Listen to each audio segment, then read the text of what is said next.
violence and other kind of violence.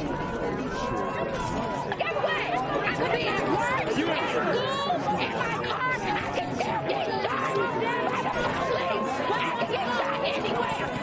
So it is what it is.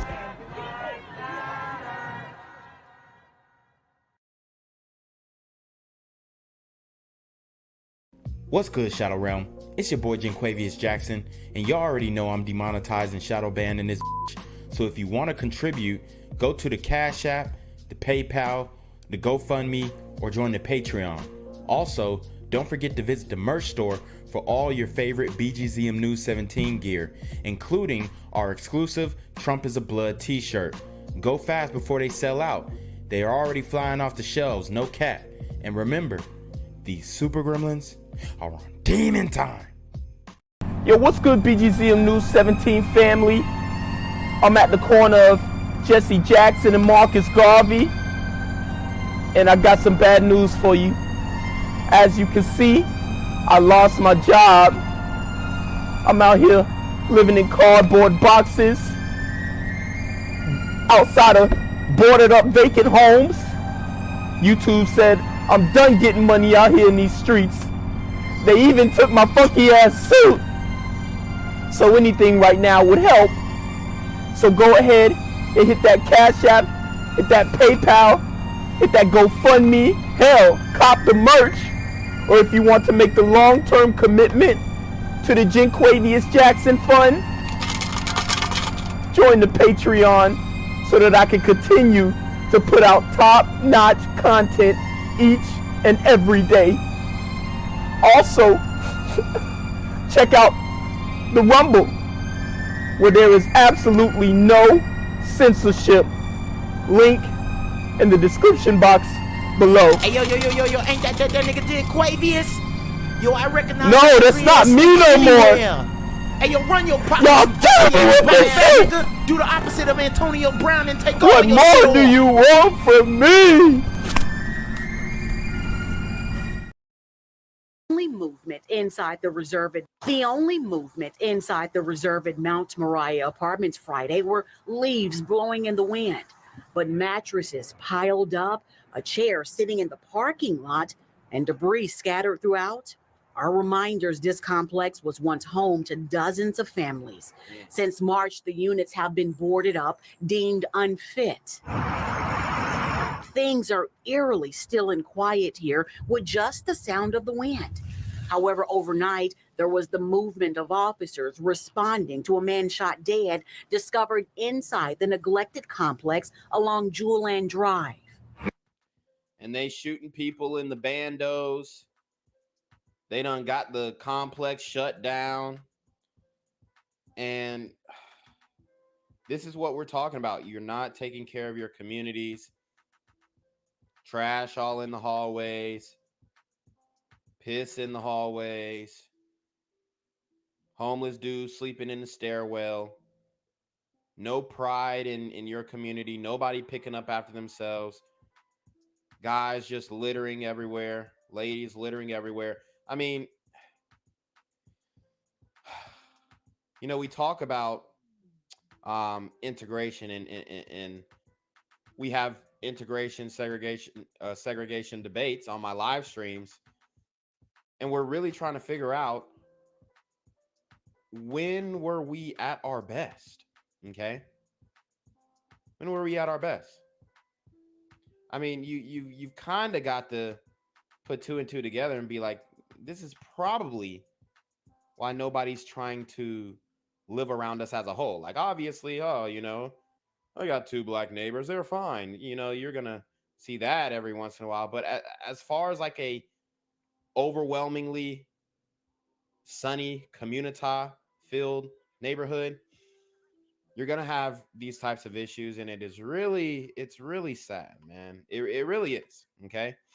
It's something that we need to do and work on as a whole.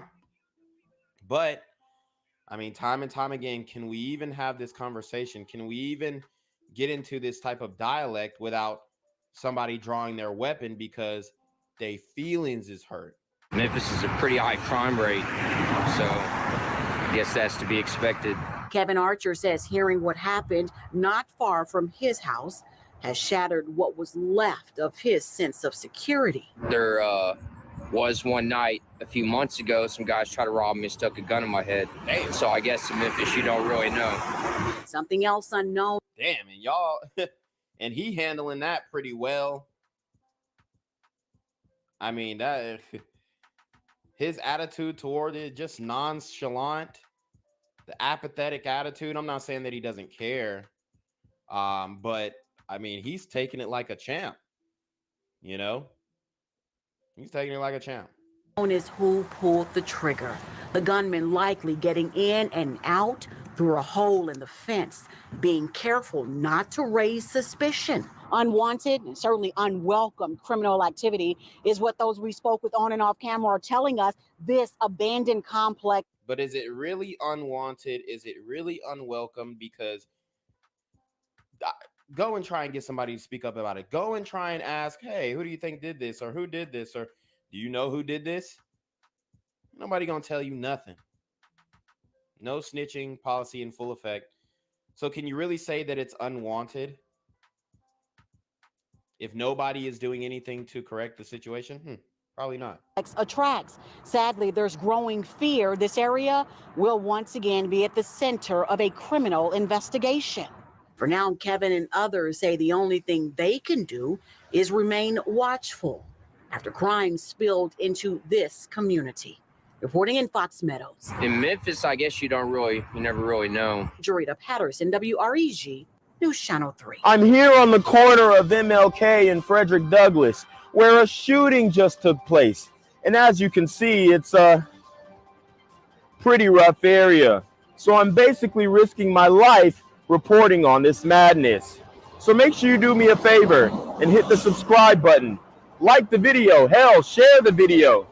And make sure you go ahead and leave a comment down in the comment section to continue the discussion on how we can find solutions to all this son violence in the streets.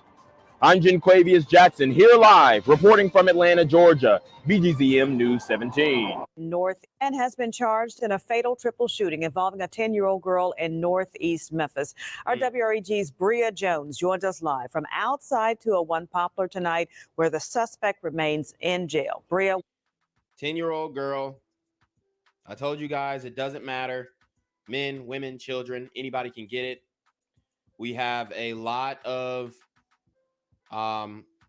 slayings of children in the community going on. It's very heartbreaking, very disgusting to watch, hard to report on consistently, but somebody's got to do it because nobody else is talking about it. What have you learned?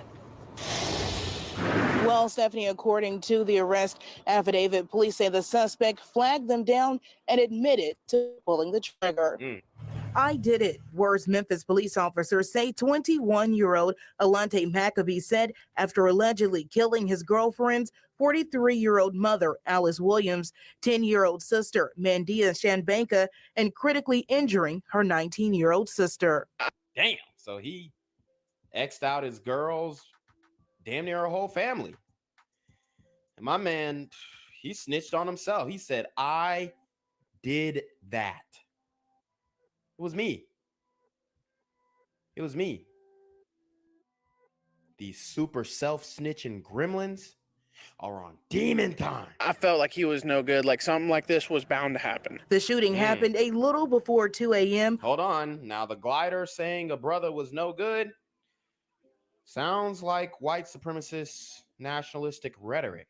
On Dockham Drive in Northeast Memphis. According to the arrest affidavit, Maccabee told police he'd got into an argument with his girlfriend's 19-year-old sister when she pulled a knife on him. They always argue. Police always comes over here. Neighbors told WREG police have responded to numerous domestic disputes involving one of the young women at the home and their boyfriend. They would always get into it with their boyfriends. Like the boyfriend would come over there, I think like a couple weeks ago, he had pulled a pistol out on them. Maccabee told investigators he pulled a gun from his waistband. And guys, ladies, You need to be doing your background checks. I've been saying this. Y'all women keep dating these guys without doing your due diligence. Background check on their criminal history. I know y'all sisters love thugs. I know you do. I know you love a dude who will bust his gun and all this kind of stuff. But is it really worth your life? Is that momentary physical pleasure worth your life? Absolutely not. But if you believe that it is, then you're going to keep dealing with these types of guys, okay? Guys who can't put together full sentences. Guys who don't have the emotional intelligence that they always talk about to walk away from a situation like this. Guys who are overly emotional, all right? Violent tendencies, violent behaviors, threatening behavior. These are the guys that the sisters gravitate toward in the community. And I understand the retort to that is, oh, well, we want to feel protected because these are dangerous neighborhoods and all this kind of stuff. Who's making it dangerous? The same guys y'all are dating.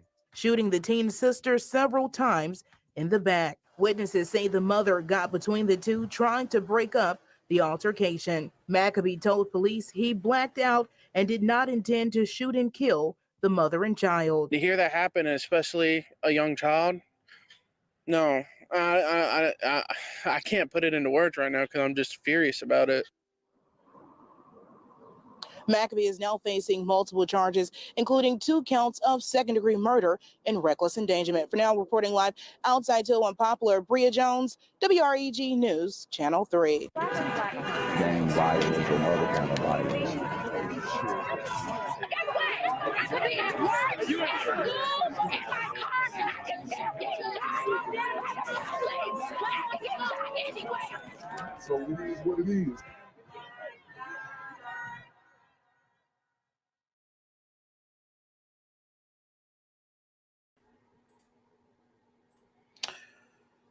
What's good, Shadow Realm? It's a Black Gen Z Mindset. Make sure you go ahead and like, comment, share, subscribe.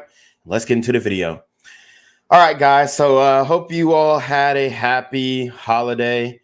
And coming up on this new year, you know, I wanted to take a few days off, take a week off, really reflect on this channel and all the work we've done, you know, exposing the narratives and the leftist agenda and whatnot, and really trying to bring solutions to the crime issue in the community by obviously reviewing these situations, explaining how they happen, explaining the mindset of these super gremlins who are out here doing these things. And I'm pretty sure I really don't know many people who have a better grip on it, explaining the real psychology when it comes to these incidents here. Now, we have a really deep story today, but I just want to go around and show you guys some of the stories that are coming out of these leftist cities all around the country. And it's just crazy because it's supposed to be the holiday spirit. You got Christmas going on. And this is obviously a time where criminals come out of the woodwork, and now they are emboldened and they see people buying gifts and buying presents, and they want to ruin other people's Christmases. Okay. So we did have some families' Christmases ruined, and condolences go out to them. And we're going to review some of these cases so that maybe this year, next year, you can make sure that your family's safe. Make sure that you're keeping your family safe. So the first story that we have, it's a fast food one again, guys. You know, I don't know what it is with these ninjas in the community, shooting up these fast food joints, getting into altercations at the fast food joint. But today we're going to be talking about a story that comes out of Atlanta. And it's pretty crazy. A woman was shot at a McDonald's after getting into an altercation, getting into a fight. And y'all know how these altercations happen. It could be about waiting in line. And I haven't even, like I said, I go in and review the stories in real time with you guys, and that's how I like to do it. Real time research. So if I get something wrong, then obviously we correct it once we get the right information. But I'm going to make a guess and say, okay, it was about waiting in line. It could be about cold fries. Remember in New York City at that Burger King, I believe it was, you had the Hispanic woman who was shot and killed over some cold fries. We had another brother who shot another black guy at a McDonald's in New York, you know, and we've had shootings at Popeyes and whatnot. So I'm going to guess either it was about their spot in line, some cold French fries. That seems to be a reoccurring theme. And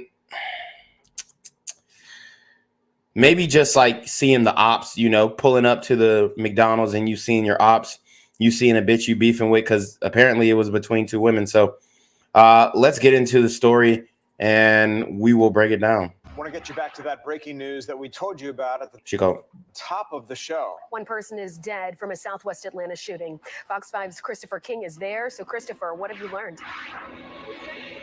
Alex, Tom, what we know so far is one woman is gunned down. It happened right here at this.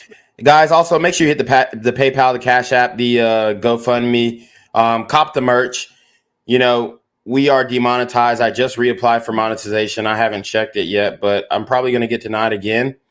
And I'm going to keep reapplying because I believe that my channel should be eligible for monetization. But, you know, the powers that be, the social media oligarchs, do not. So, you know, I digress. But anything that you guys can send will help. And then I'll read it out on the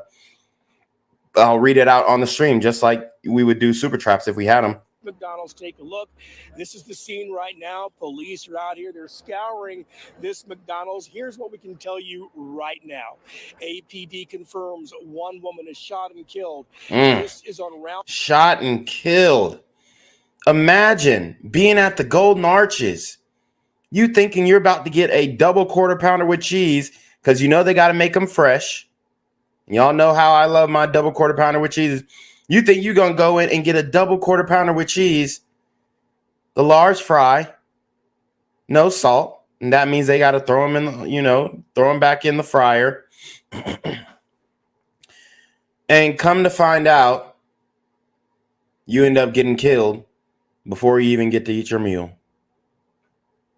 These super sister gremlins are on demon time. David Abernathy in Southwest Atlanta. The homicide division is out here. No word yet on the name of the victim or how it all began or if there are any suspects.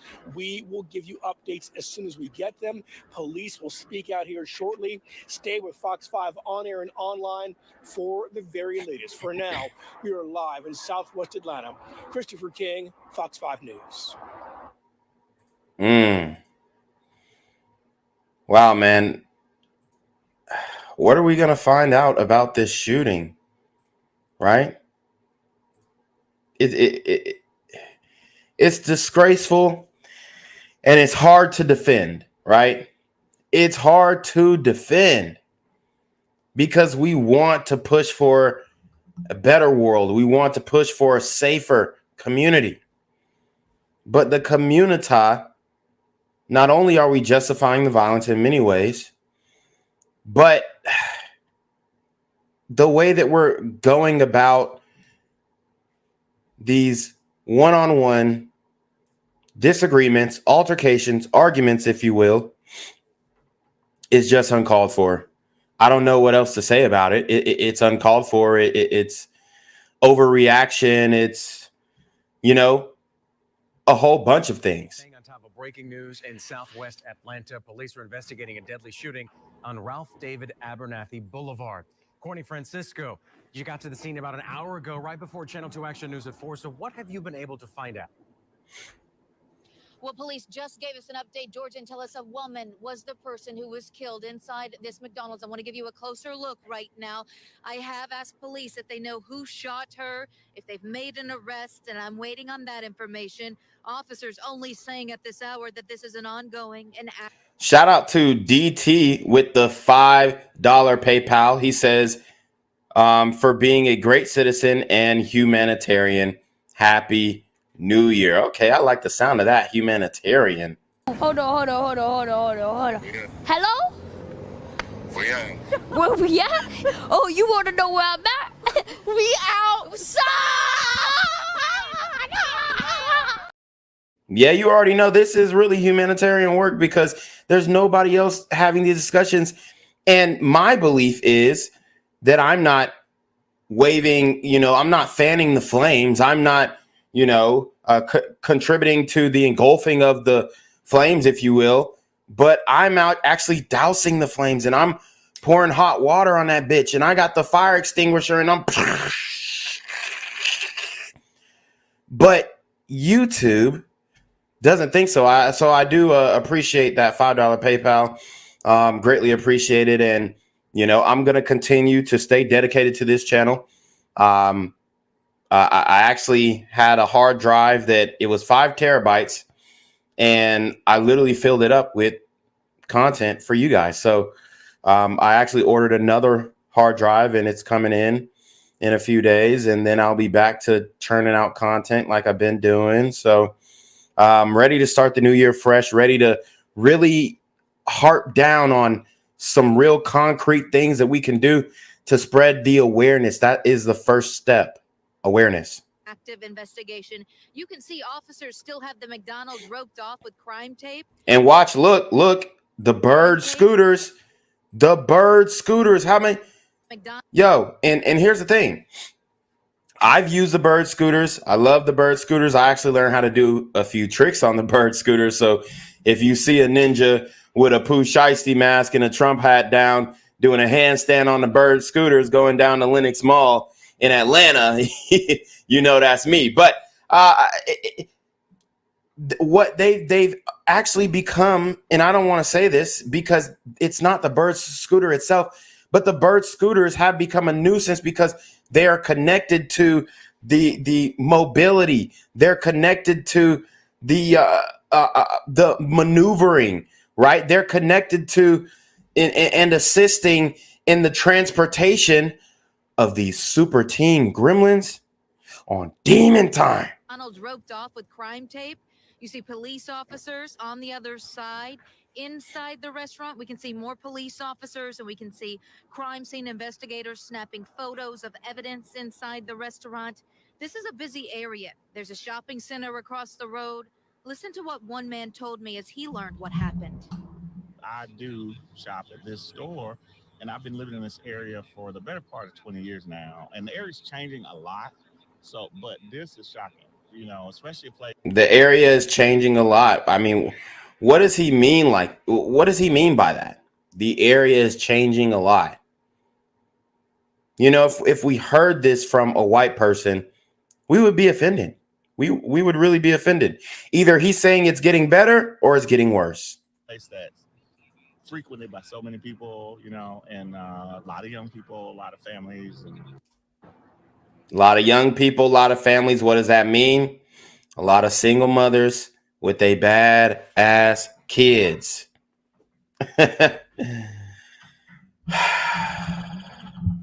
You have to be able to read between the lines, guys, because in these news interviews, they are saying some pretty impactful stuff, and they're giving us some real insight on what's going on out here in these streets. And you can still see police cruisers are parked on the side of the road here, but it hasn't really snarled traffic too much. There have been some slowdowns, but there are no roadblocks. And we have reached out to McDonald's for a statement, and we're waiting on that. Reporting live in Southwest Atlanta, Courtney Francisco, Channel 2 Action. So, anytime someone is killed at your restaurant, at your specific franchise, it is it's a bad day for business. But like I said, I don't think this will deter the community from going to that McDonald's. I really don't. But here's the thing.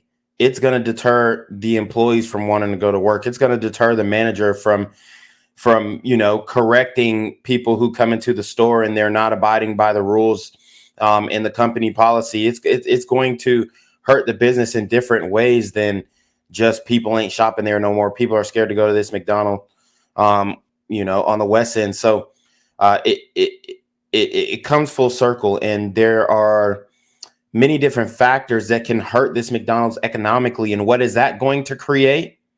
Can somebody please, you know, in the comment section, help me out? What is that going to create if this McDonald's has to shut down because this, you know, they're trying to paint it as, oh, this never happens. It's a one-off incident. But if this McDonald's has to shut down, what is it going to create? You know, we got some smart people in chat who've been watching my channel day in and day out, and they understand what's going on in these communities and in these communities, right? What is it going to create? Yeah, that's right. It's going to create a food desert. It's going to be another food desert. All right. So they're going to get rid of the McDonald's if y'all keep shooting it up. Right?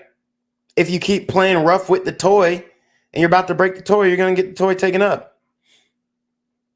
If you don't treat these establishments, these institutions, these companies with respect, and respect the fact that they're in this to make money. Yes, they're in it to serve the community, what some would consider poison at the end of the day. But let's keep it a buck. We all enjoy McDonald's every now and again. I ain't saying no to McDonald's breakfast. So it is what it is. They want to feed the community, but you're over here acting a fool. First at 4, we are following breaking news after a woman killed at a McDonald's in Southwest Atlanta. Atlanta News First Tori Cooper is joining us live on that scene, trying to get some information on what exactly happened out there. So, Tori, what is the latest that you're learning? Well, first, Blair, Sean, this is not what you want to see in your neighborhood during the holidays. It's the scene that you drive by that makes your heart sink a little bit and your stomach has a pit in it immediately, knowing that someone may have been hurt during the time when we are all hanging out with our families and maybe grabbing a quick snack here at a McDonald's like this. And now it's a crime scene. Investigators tell us that a woman was shot inside of the McDonald's shortly before 3 p.m. They say customers immediately started. And what have I told you guys? Women, children, doesn't matter. Nobody's off limits. These super gremlins are on demon time. Dialing into 911, reporting what happened, and that allowed police to respond quickly.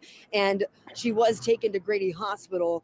And unfortunately, she died. Now, I did also learn from investigators that a child was inside of the McDonald's, but was not shot. And at this time, investigators are interviewing everyone at the scene, and they do tell us that patrons played a critical role in this part of the investigation, because they do tell me that they do have a person that they have detained for questioning, and they are still processing the scene. But as of right now, one person unfortunately lost their life here in Southwest Atlanta, and police are still working to give out more information to the public, but there are a lot of people watching and praying for the person involved in this. And right now we're trying to work out any new details that we can determine if there was any of who was with the child inside of the restaurant at the time, but there were a number of people inside of the McDonald's, I'm told from investigators. So I'm getting more and more bits of pieces of information from the lieutenant here on scene. And of course, if I learn anything else,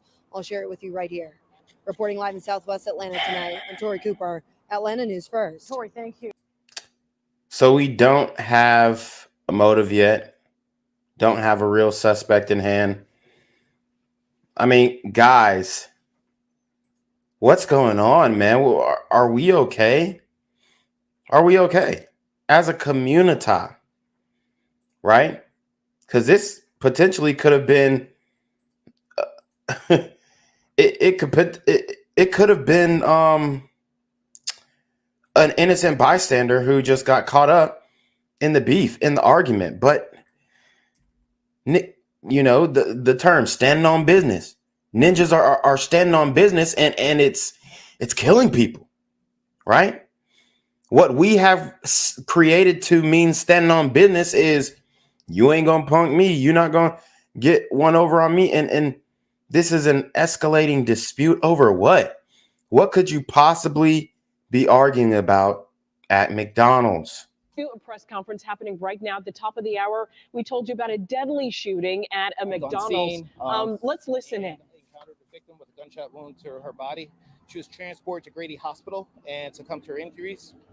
While on scene, we spoke to witnesses and persons who were at the restaurant, and we had a female detained as well. According to the witnesses, the female detained was involved in a shooting incident. Currently, witnesses and that person of interest is being interviewed at the. So we have a female person of interest, and I've been telling you guys before. I mean, these sisters ain't scared to bust a gun neither. They're really not. These hoes will really clap you down. They really will put you down, and they'll put a bitch down even faster. That's what I've seen. You know, these women will shoot another woman, another black woman at that, quicker than they'll shoot a nigga who cheating on them.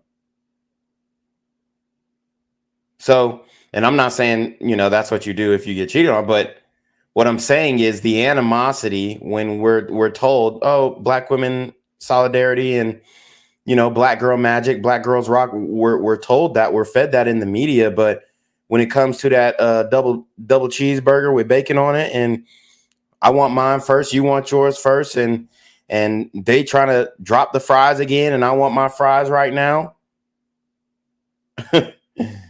It's either me or you. That's what it's coming down to. Police headquarters as we speak. We're working with the business as well to secure surveillance footage to assist with the investigation. Were there kids inside? At this time, no, we don't believe there were just adults inside of the business. It seems like the motive appears to be an escalating dispute between customers. None of the involved parties are employees of the business. An escalating dispute between customers. I mean, dying over mystery meat is crazy. You know what I'm saying? Dying over a sandwich filled with preservatives is insane. But even the sisters are standing on business, and they're not letting these things go. They're not letting cooler heads prevail. They talk about emotional intelligence with the men. And yes, we're going to get to the men too, but there's equal blame on both sides. And let these women have had kids. Now, you know, these children don't have a mother anymore on both sides. So these are the effects. These are the ramifications. And maybe they're not thinking about that in the moment, but hindsight is 2020, except it's 2023 going on 2024. So the victim is believed to be between 30 and 35 years old, and the suspect between 20 and 25 years old. How did they detain the shooter? Was it police or the people? No, these were folks that were inside of the restaurant that saw what happened. Some concerned citizens that held this person and detained until officers arrived on scene. Correct.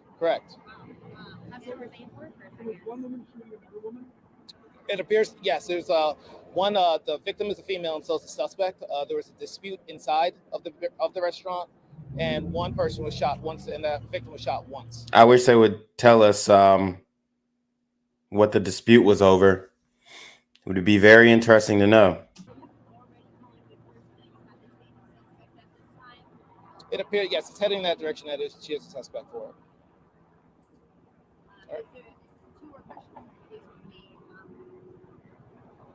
Yeah, guys, I know the audio's low. Unfortunately, I can't control that. There's literally no way that I can turn the audio up on my side for their audio. So I apologize for that. But when I do like cut these up in the playback, I do edit the audio. So you have been listening in to the Atlanta Police Department giving an update on a now fatal shooting at a McDonald's on the West End there. We just heard him talking about how it sounded like there was a dispute in between two customers inside the McDonald's, no employees involved, two women. One woman shot another woman one time. That woman was pronounced dead. And it sounds like other customers inside that witnessed this dispute actually held that person down until police arrived. Yeah, and shout out to the customers rather, who held this woman down. They're heroes. They didn't save her life, but they potentially saved the lives of others in that restaurant.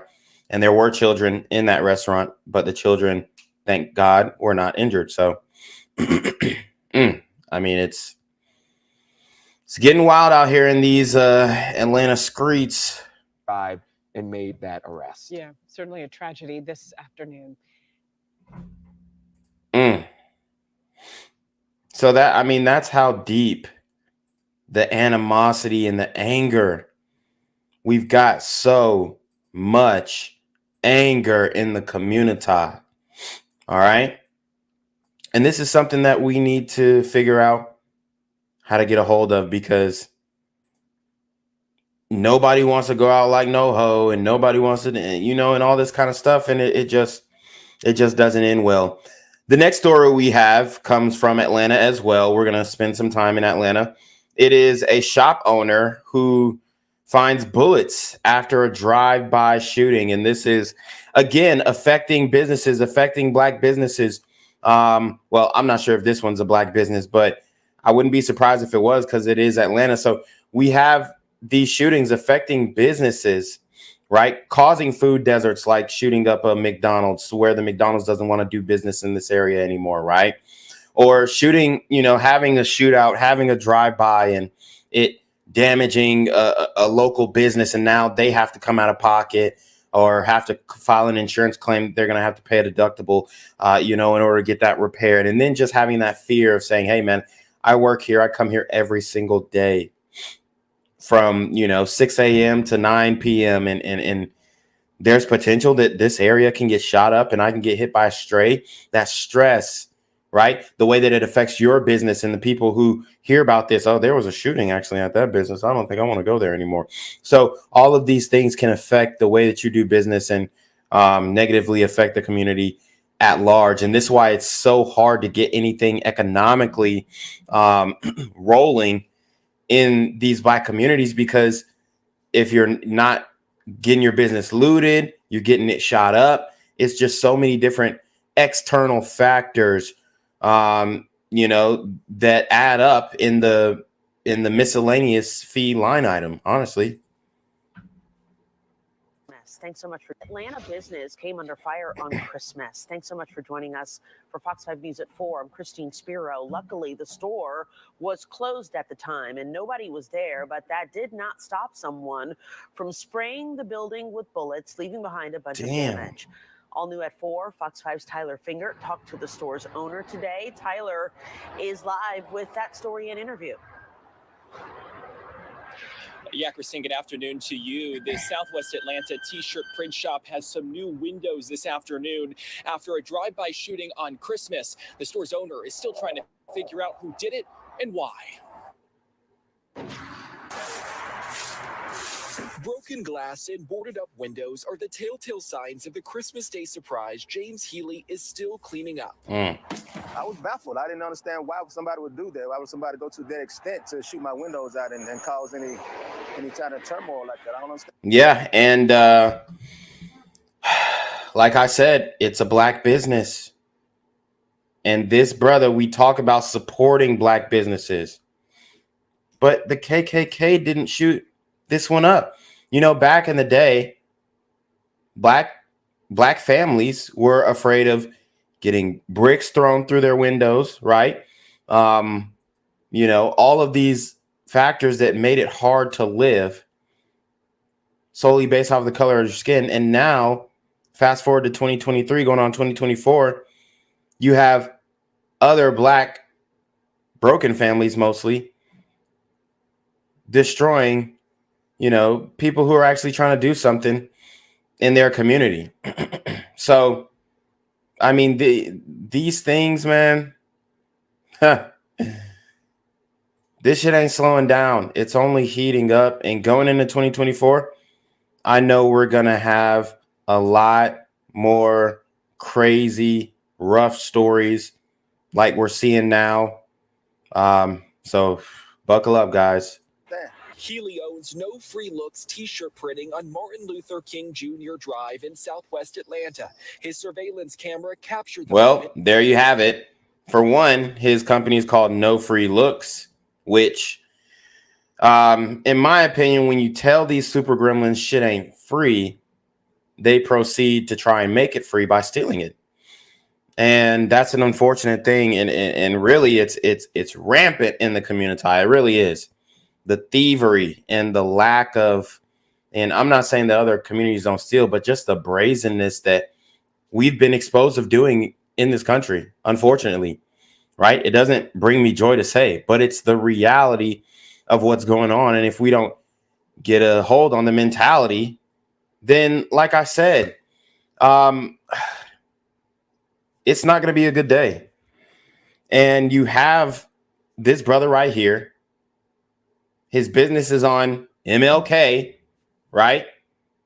So that is going to be a target because we are not honoring our civil rights leaders in any way on monuments or historical streets, historical roads that they once marched, that they once bled in, cried in, sweated in order for us to get the freedoms that we enjoy now. So all of this, all of it ties back. And I think that we can understand where we've come from and where we are now and be able to say we took a wrong turn somewhere. I think that's the biggest hill that the community has to climb, is just say, hey, we fucked up. And what is it going to take for us to get this thing back on the right track? And it's going to be a team effort. It's going to be a group effort. And it's going to start by group accountability, group accountability, group accountability. Okay. Right. So not only group accountability, but group denouncing things that are going to hurt us, denouncing negative influences like the sexy reds, denouncing the negative influences like what's the rapper that young Nardo Wick, right? All these guys who are selling a narrative to the kids who are listening to shit and then going out and doing it. So Bullet shattered 2 windows around 1 a.m. Christmas morning. It's just random. It just seems random, so I don't get it. So it's upsetting because I don't know why they did it. Healy says the drive-by shooting caused a few $1,000s of damage. He's thankful he wasn't hurt because he says he normally would have been there around the time of the shooting. This is the bullet. Went in here, it was inside of here, and I had to fish it out. Healy says this is an unnecessary setback for a small business that not only prints shirts with his designs, but also custom orders. The economy is down right now, so you just really try to keep up, to stay in the green. Yeah. You know, for something like this to happen, it's kind of upsetting. Like it's. And he's so right. You have these businesses, they were impacted heavily by the CV, the pandemonium, impacted heavily.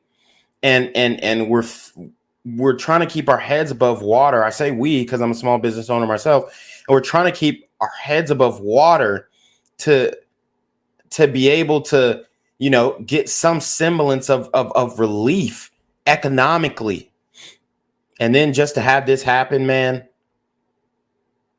it ain't right. I feel bad for him. You know, like I said, group accountability. I'm accountable. I'll take this one, even though I didn't do it. I'm not saying I did it, but it starts with the group accountability. So I'm taking this one on the shoulder. These super gremlins are on demon time. It's keeping you at a standstill when you just really try. Everybody's trying to grow right now. Healy filed a police report, but so far, Atlanta police haven't made an arrest. He has this message for the person responsible. If I could talk to those people, I would let them understand, like, you shouldn't be out here just throwing your life away for something so meaningless, you know? And this is what you don't understand. There is no talking to these guys. A lot of these guys, they're too far gone. There is no talking. There is no discussing. There is no reasoning. That's another epiphany that the community needs to have. Not everybody gonna make it. And we have to take the people who can be useful. We have to take the people who are going to be productive, like this brother right here, and use them right? Tell them, hey, you got to have more kids. You got to get married. You got to raise a family. You have to use them, because the rest of them, they're not going to make it. They never will be able to live in a free society and do the right thing. Okay. So that's another thing that we have to come to say, hey, not everybody going to make it. I mean, because whatever they're going through to make them do something like this is very temporary. If you know anything, you're asked to call Atlanta Police. We're live in Southwest Atlanta this afternoon. Tyler Fingert, Fox 5 News. Yeah, hopefully someone comes forward. You can understand that owner's frustration. Tyler, thanks so much. Wow. So, I mean, just like that, your business is impacted during the holidays. Like I said, but I mean, like you said, Buddy's trying to stay in the green. And all these other things. Now it's starting to be red, and he's losing money off of this, man, and it's not right. He shouldn't have to carry the cost of that. But business owners in these major leftist cities are experiencing this every single day, and I'm not gonna lie. I haven't seen much of Andre Dickens. I haven't seen much of him since he's been mayor. Okay. And we're calling on you. We're calling on you to say something. You said you were going to get in control of the crime. It's not happening. All right. This is a Georgia Tech graduate. So technically, you should be able to know what's going to work and what's not working. And maybe he already figured out. Maybe his hands are tied on this one so far, but he made a promise to the city of Atlanta that he was going to get in control of the crime. And from what I can see, he has not done that. It's only gotten worse. And he's pretty much been avoiding media coverage. Okay? Because we were going to make him stand on that, right? We can stand on business too. We can stand on business too, right? We can do it too, and say, hey, we're going to hold you accountable, right? But it's tough. I mean, it really is.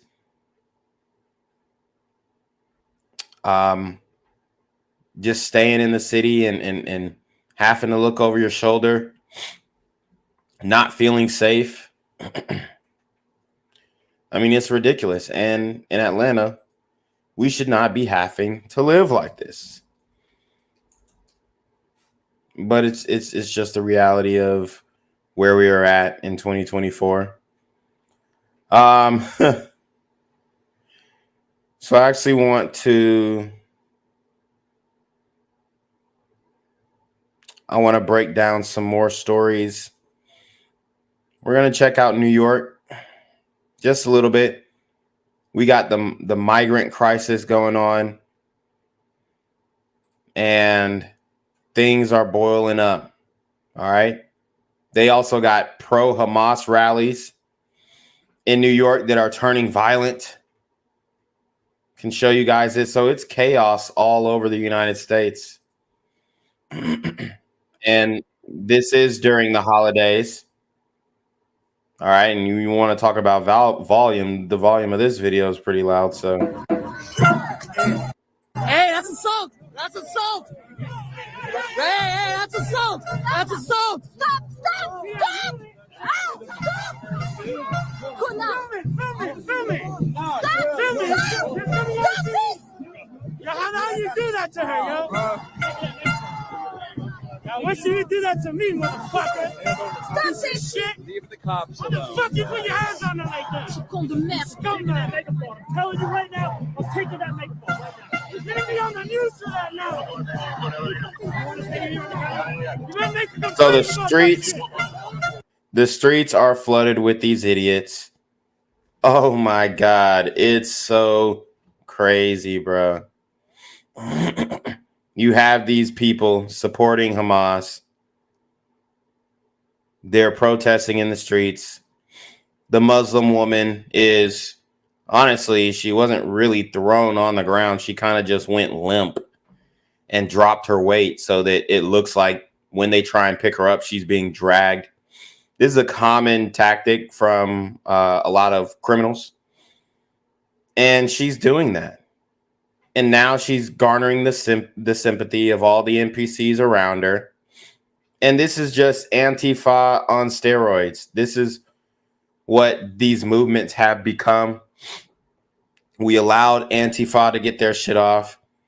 From my understanding, you know, they were able to cook without being classified as a terrorist organization by the FBI, even though Red Pillars are a terrorist organization, right?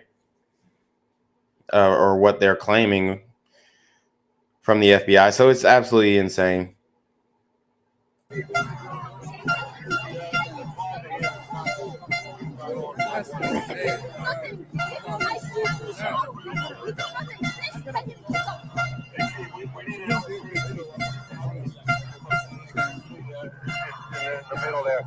What the fuck is she doing?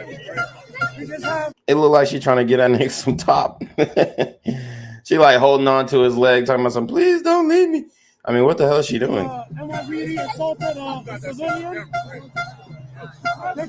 Not this dude calling the cops on the cops. This is crazy.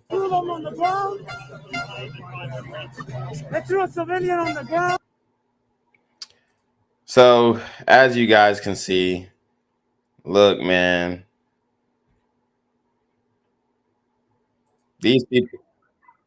These people got to go, man. They got to go. And I'm going to show you guys another little outbreak that went down, a skirmish, if you will.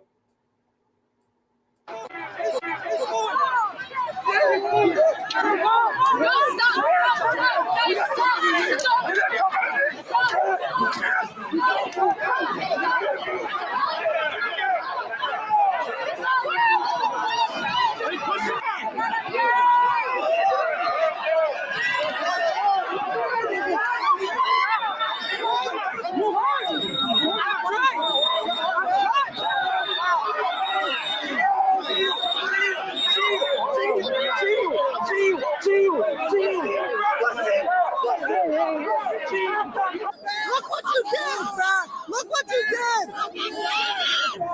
Look what you did! Look what they did! Look what you guys did! Look what you did! Look what you did! Look what you did! Look what you did! Look at what you guys did! Look at him!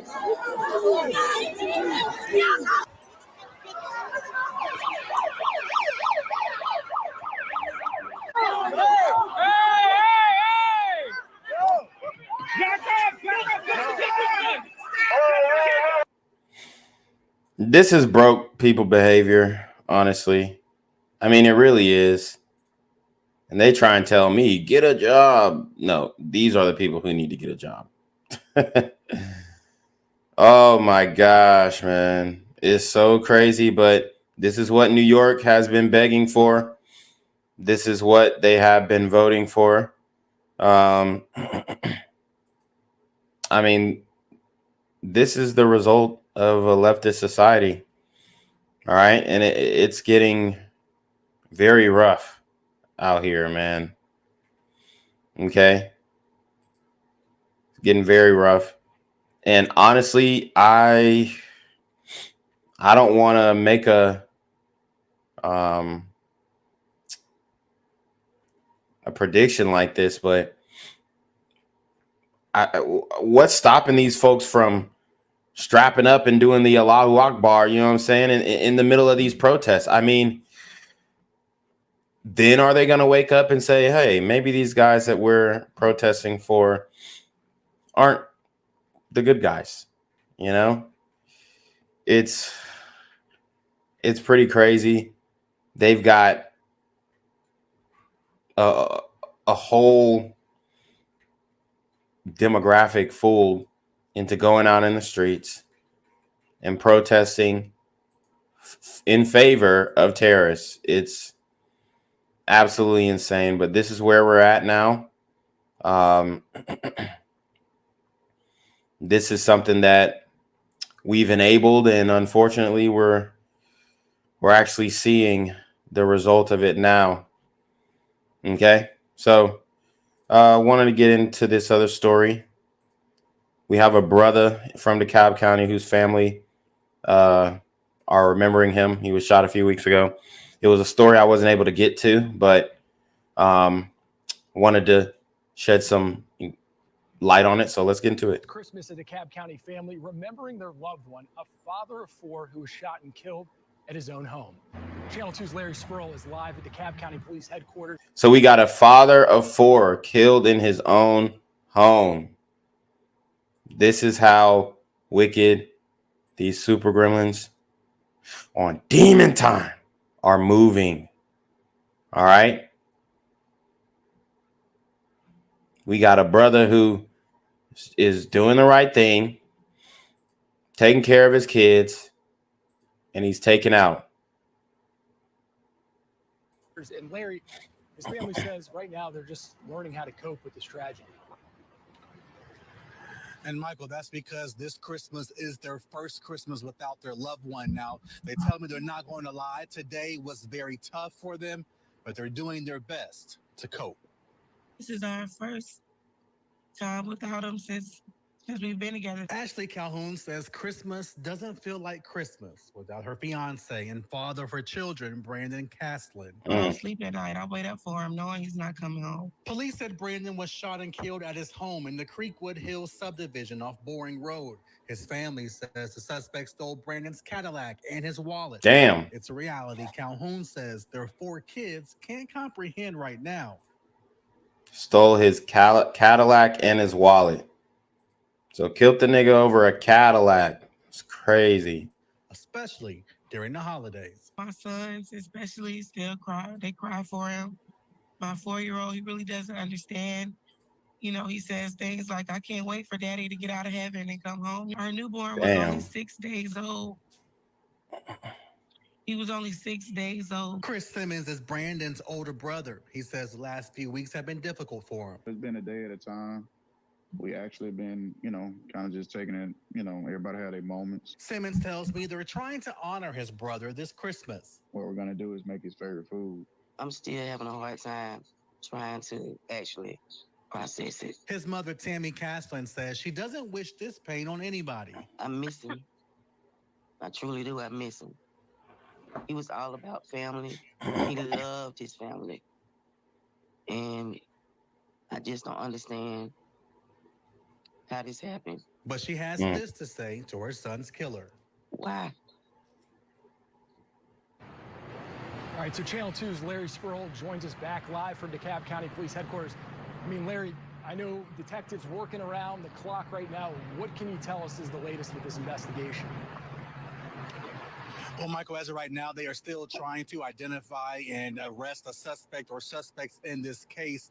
Now, the family has set up a GoFundMe account. They are asking anyone to donate with any information to first give police a call. You can donate on our website, WSBTV.com. Michael? So many of families affected by these demon time activities, and Christmas will never be the same. That's for sure.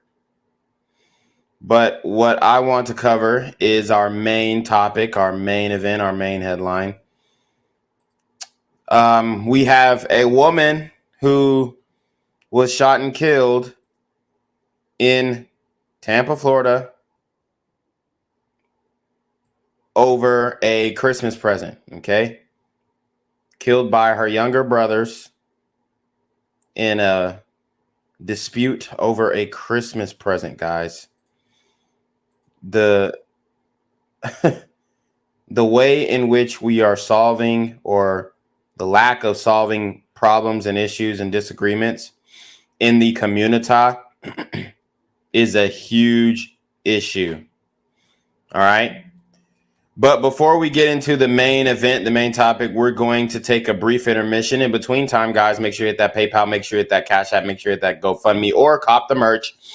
Show some love, financially support the channel, join the Patreon.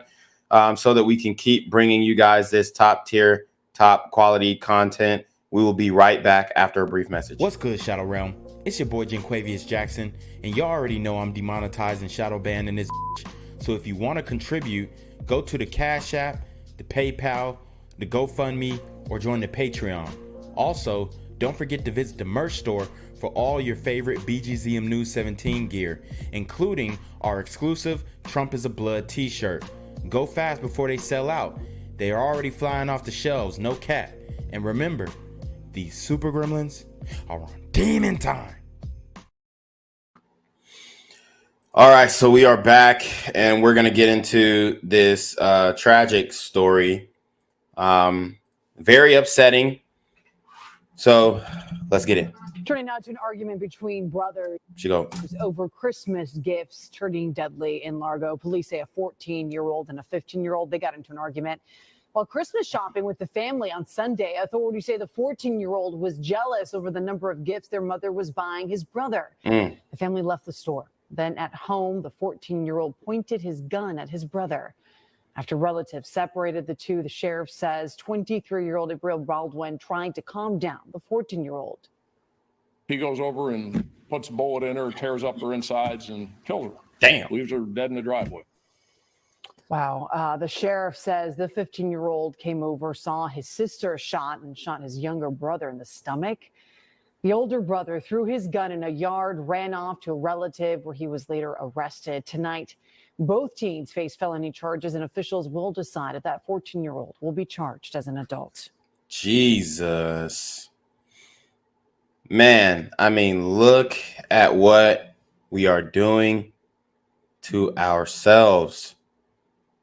Guys, I mean, was it worth it? Is this it? Is this what we on?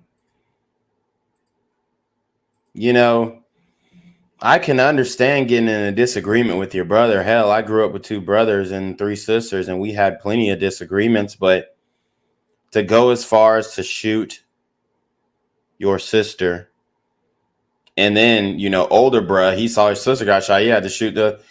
I mean, what the hell is going on? Are we trying to out-hood each other? Like, guys... And we'll continue to have excuses made in the community for this behavior.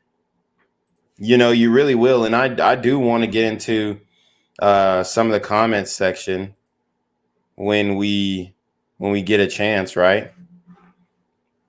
I do want to get into the comments section of some of these blogs that are covering this story. And obviously, they're not deep diving into it. We're just kind of posting a headline and then keeping it moving.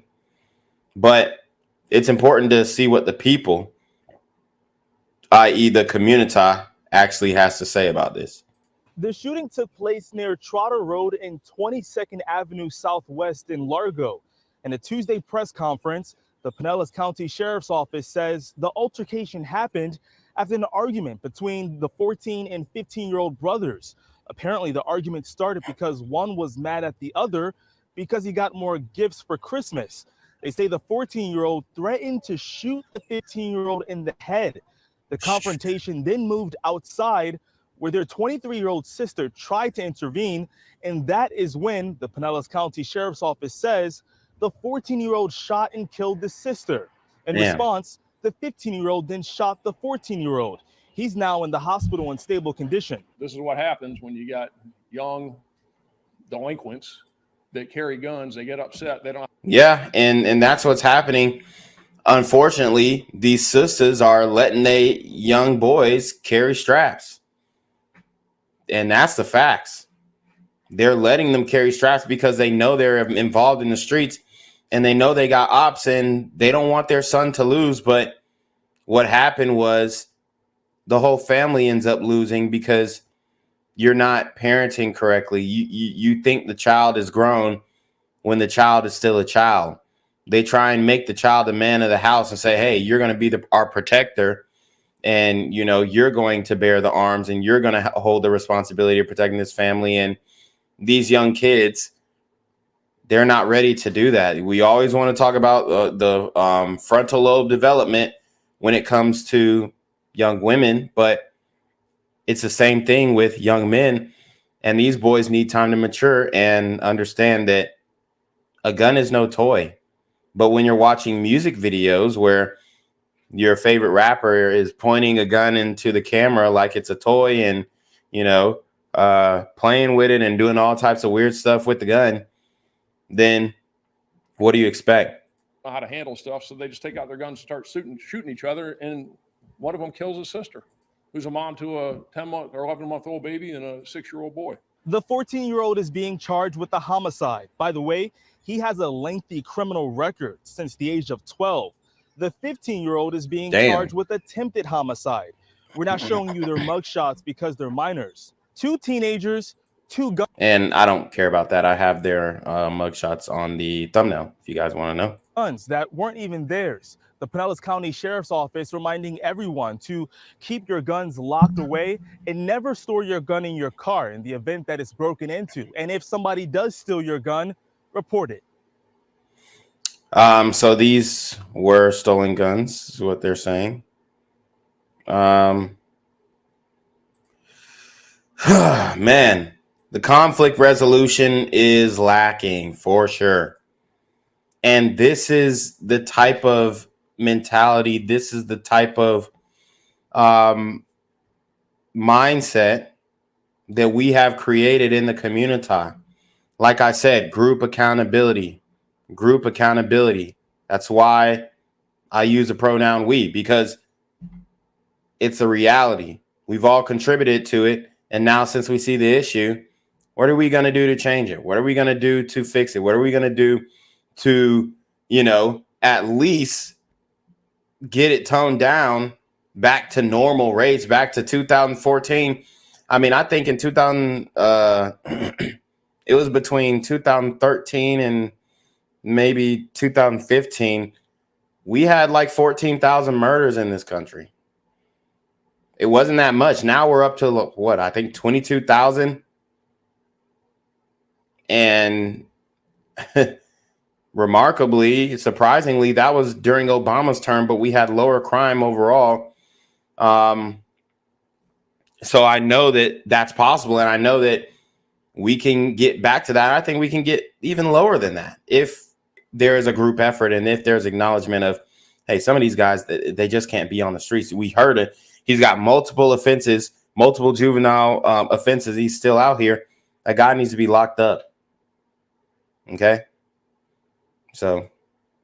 23-year-old mother of 2 is dead after being shot by her own brother on Christmas Eve. Abrielle Baldwin was trying to break up an argument between her siblings when one of them pulled out a gun. Fox 13's Evan Axelbank reports on what has the sheriff furious and the changes he is now calling for.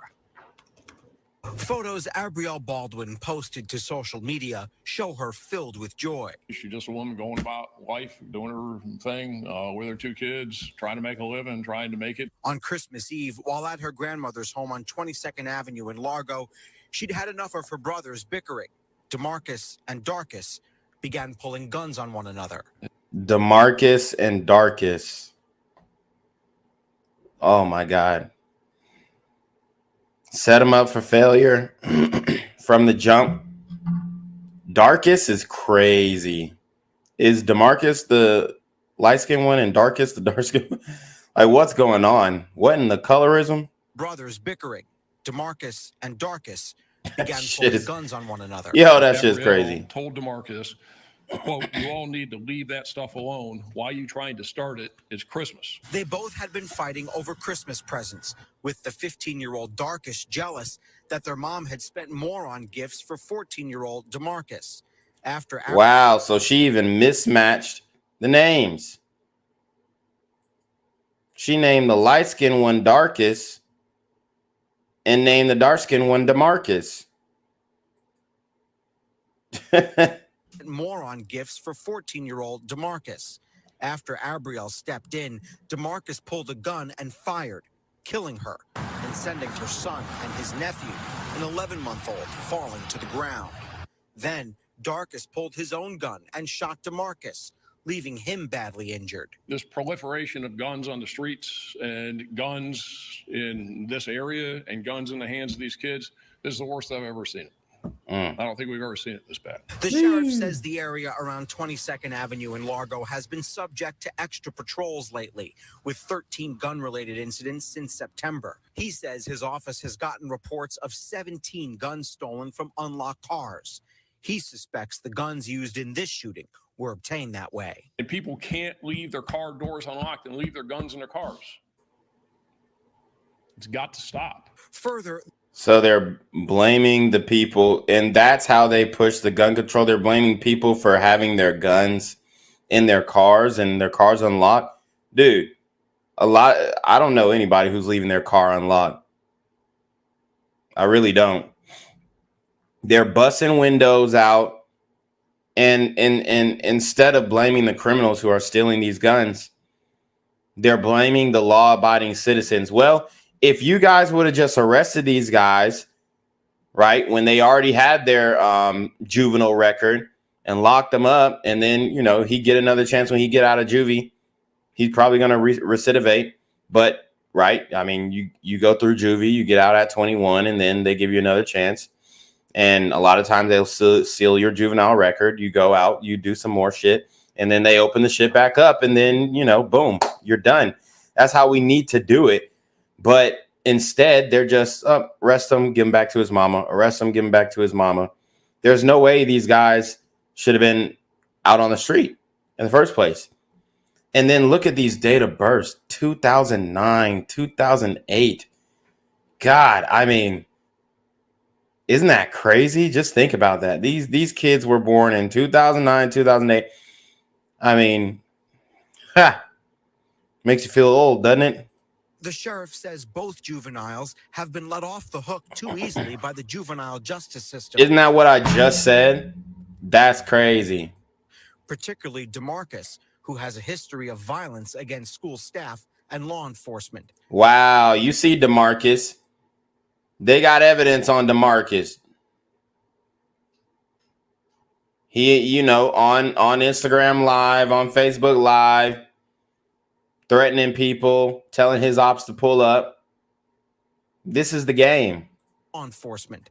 The sheriff is calling for tougher laws. They are not getting the consequences that they should get that keep them from doing it again and again and again. Abrielle was only 23, and now her kids. And that's where the Soros-funded DAs come in. See, you know, it's everything, like I said, it all comes full circle. An 11-month-old and a 6-year-old will have to grow up without her. Evan Axelbank, Fox 13 News. DeMarcus has been charged with first-degree murder for shooting his sister. He's in the hospital and expected to recover. Darkus is charged with attempted first-degree murder and is in a mental health treatment facility. So they put Darkus in a mental health treatment facility, and guess what? He gonna get out, and he gonna be even meaner on the streets because now his brother is going away for murder, and now his sister is dead. So, I mean, we're in a whole world of hurt with these young black men. It's not looking good, honestly. And more of these young kids are following that same path as Darkus and DeMarcus. Jennifer, thank you. Right now, we are following breaking news from overnight, where police tell us a man and a woman are dead in an apparent murder-suicide. It happened last night in Southwest Houston on Gracia Drive. Stephanie Whitfield is there live this morning. And Stephanie, I understand children were home when this happened? That's right. Police tell us it was a husband and wife involved, and 3 children who range from 4 to 14 years old were home at the time that this happened. Now, this occurred last night just after 10:15 p.m. on the 4800 block of Gracia Drive. That's in Southwest Houston. Right now, information is pretty limited. Investigators say one of the children told them what happened inside their home on Christmas night. Police did find 2 adults dead inside. The current information we have, it appears to be a murder-suicide at this time. Homicide detectives spent several hours at this scene investigating to make sure it. Oh shit, they must have skipped the wrong video. I done got the wrong story linked up. Sorry. Anyways, let's get back to business.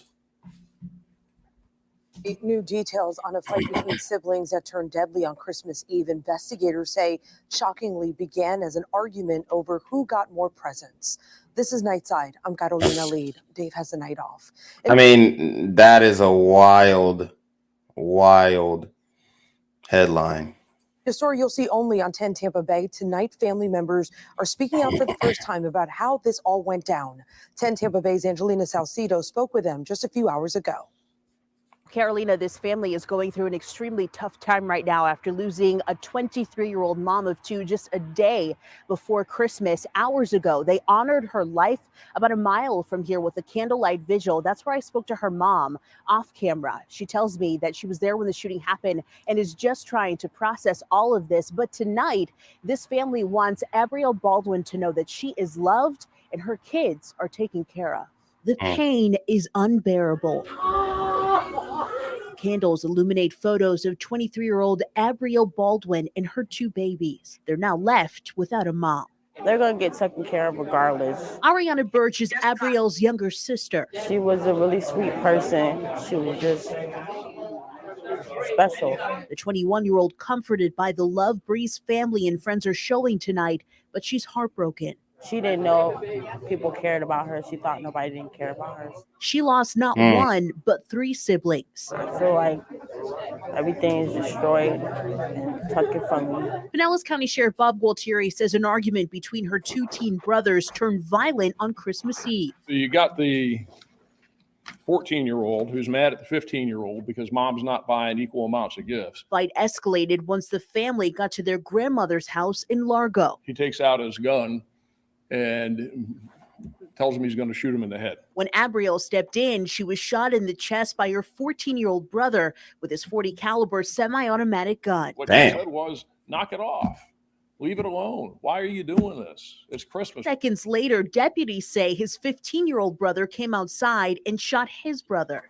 Shot one time in the stomach. We are not naming the teen brothers in this case because of their ages. The 14-year-old still... And yeah, I mean, we have their names. Darkus and DeMarcus. I mean, these guys, a lot of anger issues here. And it was pretty much a ticking time bomb. The police knew these guys. So that's a failure on more of the prosecutors end, but still it's going to reflect negatively on the police because that ends up being the ones who bear the bulk of the brunt with this one. So I mean, it's really rough, y'all.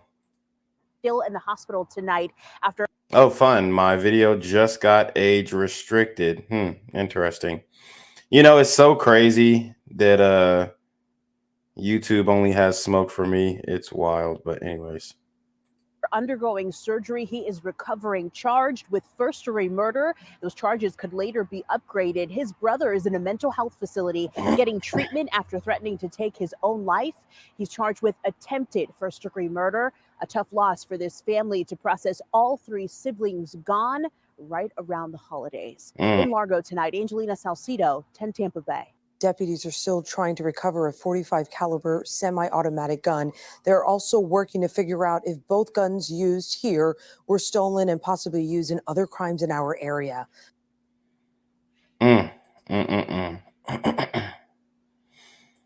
Woo! Community's on fire. Community's on fire. And guys, this video literally just got they just gave me a notification. It just got age restricted. So like I said, show your support for the channel. You know, show some love. Can't do anything about it. Demonetize, shadow ban, all that stuff. Just show your support. Million friends are going to gather to remember the 23-year-old woman, a young mother, who was killed in the shooting. It happened at a home off 22nd Avenue Southwest and Trotter Road in unincorporated Largo at around 1:45 Saturday afternoon. 10 Tampa Bay's Angelina Salcido is live at the Pinellas County Sheriff's Office. And Angie, you spoke to family not long ago.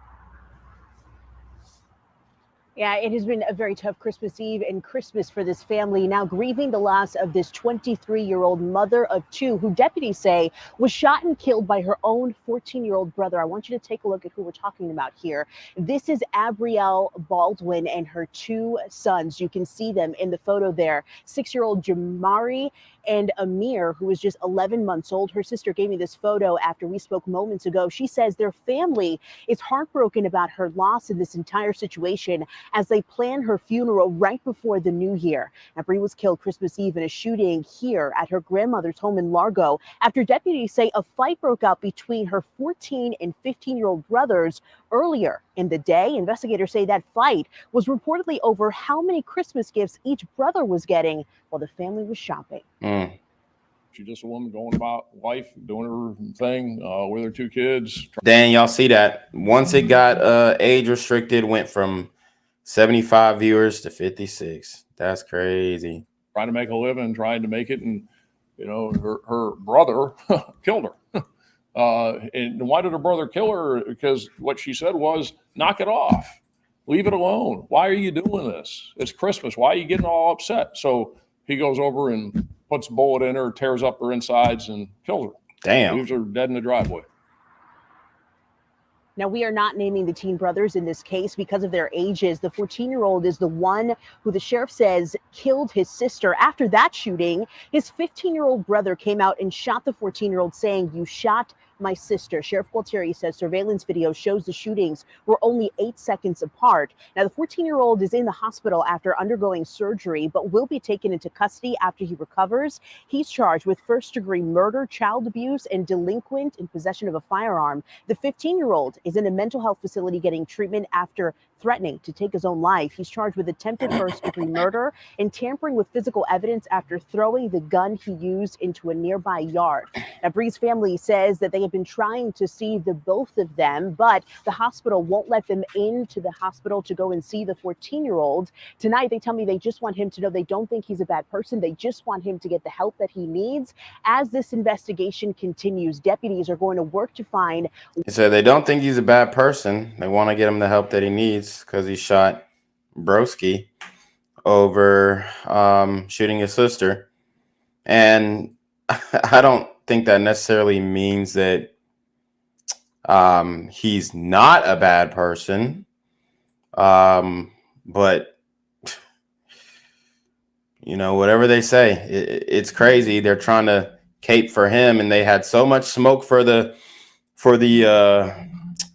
gun owners. You gotta stop leaving your guns in your vehicles. Just gotta stop. And then they're just saying, "Oh, we don't think you're a bad person," even though you just shot your little brother. But I mean, I understand why he shot him, but still, it's a wild story. One of the firearms that they have not recovered and figure out if both of them have been stolen and possibly used in other crimes in our area. We're live tonight in Largo. Angelina Salcido, 10 And this is what's going on in the community. This is a normal occurrence. It's a normal occurrence. And like I said, the community, we're not doing enough to stop it. We're not doing enough to speak up about it. And there's way too much justification online. Like I said, we are going to get into the comments section. We're going to get into the comments section of some of these blogs, some of these more popular blogs and Black ran blogs to see what the people think about these situations. And once we get an idea on that, then we can kind of understand what needs to be done to wake the community up, or at least attempt to. 23-year-old mother of two is dead after being shot by her own brother on Christmas Eve. Abrielle Baldwin was trying to break up an argument between her siblings when one of them pulled out a gun. Fox 13's Evan Axelbank reports on what has the sheriff furious and the changes he is now calling for. Those Abrielle Baldwin posted to social media show her filled with joy. She's just a woman going about life, doing her thing with her two kids, trying to make a living, trying to make it. On Christmas Eve, while at her grandmother's home on 22nd Avenue in Largo, She'd had enough of her brothers bickering. DeMarcus and Darcus began pulling guns on one another. Abrielle told DeMarcus, quote, "You all need to leave that stuff alone. Why are you trying to start it? It's Christmas." Both had been fighting over Christmas presents, with the 15-year-old Darcus jealous that their mom had spent more on gifts for 14-year-old DeMarcus. After Abrielle stepped in, DeMarcus pulled a gun and fired, killing her and sending her son and his nephew, an 11-month-old, falling to the ground. Then Darcus pulled his own gun and shot DeMarcus, leaving him badly injured. This proliferation of guns on the streets and guns in this area and guns in the hands of these kids, this is the worst I've ever seen it. I don't think we've ever seen it this bad. The sheriff says the area around 22nd Avenue in Largo has been subject to extra patrols lately, with 13 gun-related incidents since September. He says his office has gotten reports of 17 guns stolen from unlocked cars. He suspects the guns used in this shooting were obtained that way. And people can't leave their car doors unlocked and leave their guns in their cars. It's got to stop. Further, the sheriff says both juveniles have been let off the hook too easily by the juvenile justice system, particularly DeMarcus, who has a history of violence against school staff and law enforcement. The sheriff is calling for tougher laws. They are not getting the consequences that they should get that keep them from doing it again and again and again. Abrielle was only 23, and now her kids, an 11-month-old and a 6-year-old, will have to grow up without her. Evan Axelbank, Fox 13 News. DeMarcus has been charged with first-degree murder for shooting his sister. He's in the hospital and expected to recover. Darcus is charged with attempted first-degree murder and is in a mental health treatment facility. So there you have it. Looks like they put DeMarcus in a mental health treatment facility. Man, and these guys probably should have been locked up. Not even probably, honestly. 14-year-old who's mad at the 15-year-old because mom's not buying equal amounts of gifts. And at that point, Abrielle was in the driveway and she was carrying her 10-month-old baby in a carrier in her hand. You know, her brother killed her. A fight between two teenage brothers over Christmas presents ends with their older sister dead, one of them wounded, and both of them facing charges. Good evening. I'm Keith Cate. I'm Jennifer Lee. Thank you for joining us. The sheriff's office says the older brother shot his younger brother after learning he shot their sister, who was trying to get the squabble to end. All of this happened on Christmas Eve, in the Ridgecrest neighborhood of Pinellas County on 22nd Avenue Southwest, just off Trotter Road. News Channel 8's Trevor Sohaki joins us live from the Pinellas County Sheriff's Office with more. Trevor. Well, Jen, Keith, the sheriff said that these arguments over Christmas presents, they happen all the time, just not with guns. The sheriff said these two boys have been arrested before, and now he's asking for the laws to change. A Christmas Eve tragedy for one Largo family. She's just a woman going about life, doing her thing with her two kids, trying to make a living, trying to make it. And, you know, her brother killed her. Pinellas County Sheriff Bob Gualtieri said 23-year-old Abrielle Baldwin was shot by her 14-year-old brother because he was arguing over Christmas presents with his 15-year-old brother. The fact that you get upset, you get two 14, 15-year-olds who get upset with each other because one got more. I mean, that happens. I mean, that's kid stuff. But not with guns. The sheriff said the 15-year-old was home, saw his sister lying in the driveway, then shot his younger brother. The sheriff said Abrielle later died at the hospital, leaving behind an 11-month-old baby and 6-year-old son. The problem is you got way too many kids out there with way too many guns. The sheriff used much of his press conference today venting against the laws surrounding minors and gun possession. Because if we don't slow it down, we got a big problem. And I've never seen it as bad as it is with the number of crime guns that are on the street. Sheriff Gualtieri said in the last 30 days, his office recorded 17 guns stolen from unlocked cars. He said people need to lock up their cars and guns and asked the legislature to make the penalties tougher for kids caught with guns. The laws need to change. We need to get serious and we need to get tough, and these kids need to get locked up. Yep. Send a message. And he's absolutely right. He's absolutely right. He didn't say nothing wrong, but what is the community going to come out and say? They trying to lock up our children. They trying to lock up a whole generation. No, if you don't raise your children, then yes, they do need to be locked up. And that should be common sense. If you're not doing a good enough job in raising your children, then it's going to be up to the state. It's going to be up to the sheriff's office. It's going to be up to them to seal your fate. And too many times in the community, you have black men, black women going out in the streets saying that an injustice has happened, when in all actuality, we're committing the injustices on ourselves and then on other people. And it's just, I mean, people are sick of it. We're sick of it. The community is sick of it. The law-abiding citizens of all demographics are sick of it. The sheriff said the 14-year-old is in the hospital right now recovering from that gunshot wound to the stomach, and the 15-year-old is in a mental health facility, but he said both of these boys will end up in custody. Keith? Well, Trevor, as the sheriff said there, we're talking about kids, 14, 15 years old, but that 14-year-old, the one that fired the shot that killed the sister, will he face murder charges as an adult, do you think? Well, the sheriff did say that the Pinellas Pasco state attorney is looking over all the facts of the case, and they'll be the one to decide whether to charge that 14-year-old as an adult. Yeah. Keith? All right, Trevor Sahaki reporting live in Pinellas County. Thank you. Whew, man.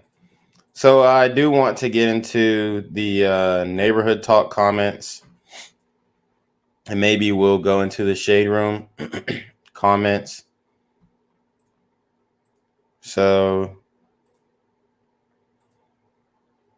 all right. So we have the story here. We have the headline. Let's see. Boom. We've pretty much got a good grasp on what's going on. One brother says the older brother ain't wrong. Okay. Okay. He's saying the older brother ain't wrong for shooting the 14-year-old DeMarcus, I believe. 14 and 15, they look at least 25. What kind of life have they been living? And they've been living the street life. They've been living the Thug Max Alpha Simp life. At 14, carrying a gun and crying over toys. Boy, pick a side. You want to be grown and a kid. Now your ass gone for life over nothing by. I mean, it's not definitive that he's going to be gone for life. They're still deciding if they're going to charge him as an adult. Jess Gang says women can't raise no fucking man.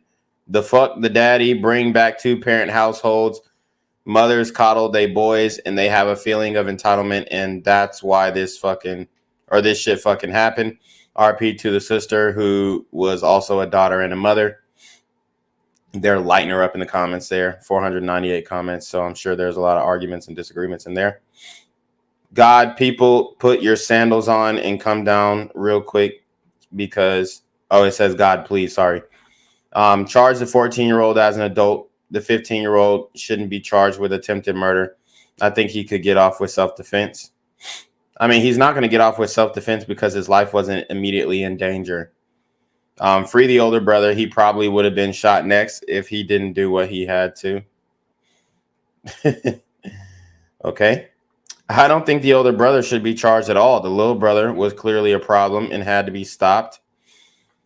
Yeah, I mean, I don't know exactly the sequence of events and how long in between time, but I mean, it's hard to know what actually happened. But if he waited and all this kind of stuff, they're probably going to end up charging him anyway. And plus, he has a previous record, so he's not even supposed to be having a gun in the first place. And he's underage. I mean, there's so much wrong with this, so he should be charged with at least possessing a firearm, being underage and possessing a firearm. And then, I don't know, man, but he has to be held accountable in some way. Being in the mental health profession, please let's stop overusing the word mental illness.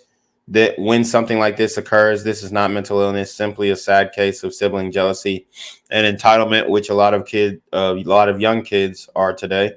Yep. It's unfortunate and sad. A mother has lost 3 children and 2 grandchildren without a mother. I believe the older brother may not get off too lightly, as another source say. Both brothers had prior with the law. I pray for this family. Okay. And that is true. Those some strong 14 and 15-year-old faces.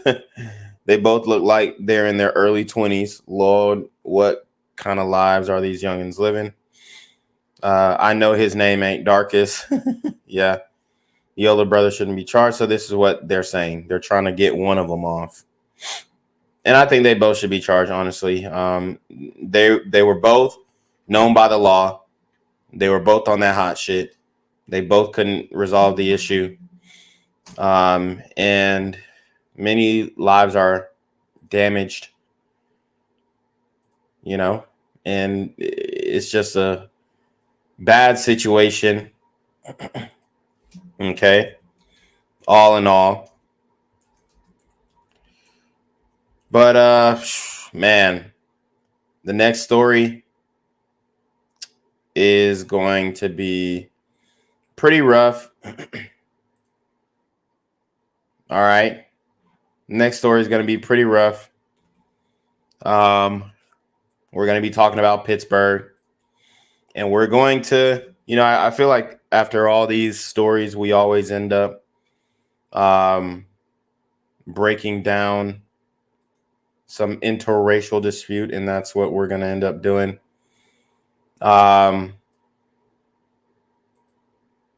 Yeah, but the streets are on fire. The community is on fire.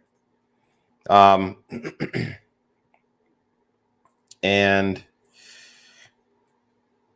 there's not many people talking about this. A lot of these stories are just hard to come by, even though they're big deals, even though they're happening daily. It's just like people are just maybe not interested, or maybe not abreast to the situation at hand. Yeah, it's just not looking good for the community. All in all, let's see. So we're gonna break this next story down.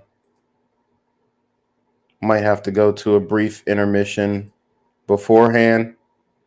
So we'll go to a break and then we'll get to the next story and then we'll close out.